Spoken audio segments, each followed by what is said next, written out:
الحمد لله رب العالمين. الصلاة والسلام عليك يا سيدي یا رسول اللہ. پیار اور محبت کے ساتھ درود پاک پڑھیں تاکہ آپ یہاں پڑھیں. میرے آقا دو جہاں سرور کونین حضرت محمد مصطفیٰ صلی اللہ علیہ وآلہ وسلم مدینے میں سماعت فرمائیں. الصلاة والسلام علیک یا سیدی یا رسول اللہ وعلی آلک وصحبک یا نور اللہ. درود پاک پڑھنے والے کی فضیلت آقا دو جہاں حضرت محمد مصطفیٰ صلی اللہ علیہ وسلم یوں بیان فرماتے ہیں. آقا دو جہاں صلی اللہ علیہ وسلم فرماتے ہیں جس نے مجھ پر ایک مرتبہ درود پاک پڑھ لیا میں بروز قیامت اس کی شفاعت کروں گا. سبحان اللہ. یوم عاشوراء. یوم عاشوراء کو انبیاء کرام علیہ السلام اور اہل بیت اطہار سے خصوصی نسبت یعنی یوم عاشوراء 10 محرم الحرام کو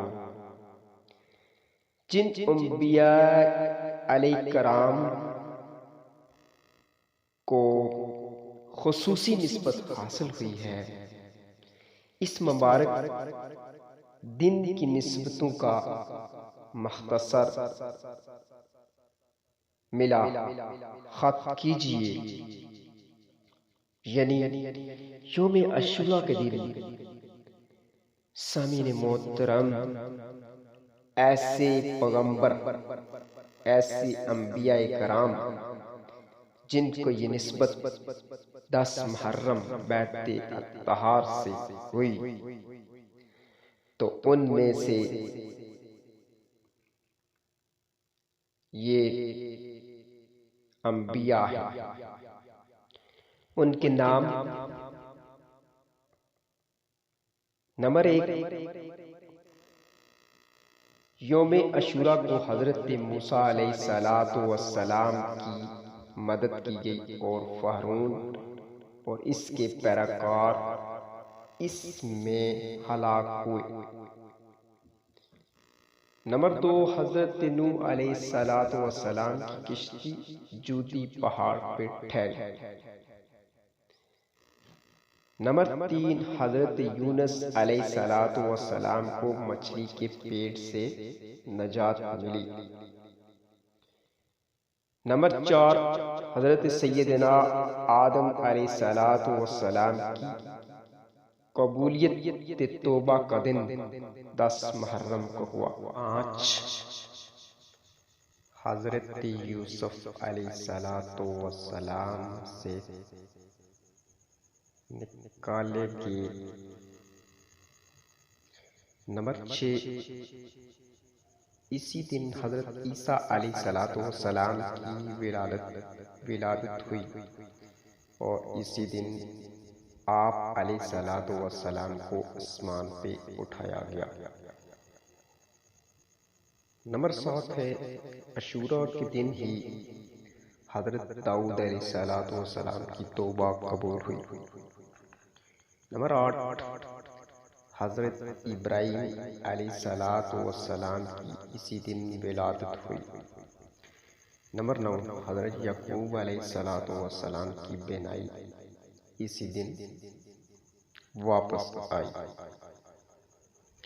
نمبر 10 یوم عاشوراء کو نبی کریم صلی اللہ علیہ وسلم کو مغفرت کا درجہ ملا. نمبر 11 حضرت ادریس علیہ السلام کو آسمان پر اٹھایا گیا. نمبر 12 اسی روز اللہ پاک نے حضرت ایوب علیہ السلام کی آزمائش دور فرمائی.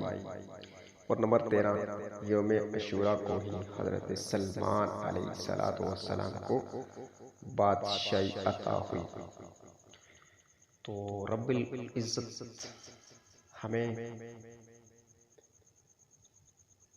یوم عاشوراء کے دن ان انبیاء علیہ الصلوۃ والسلام کی نسبت سے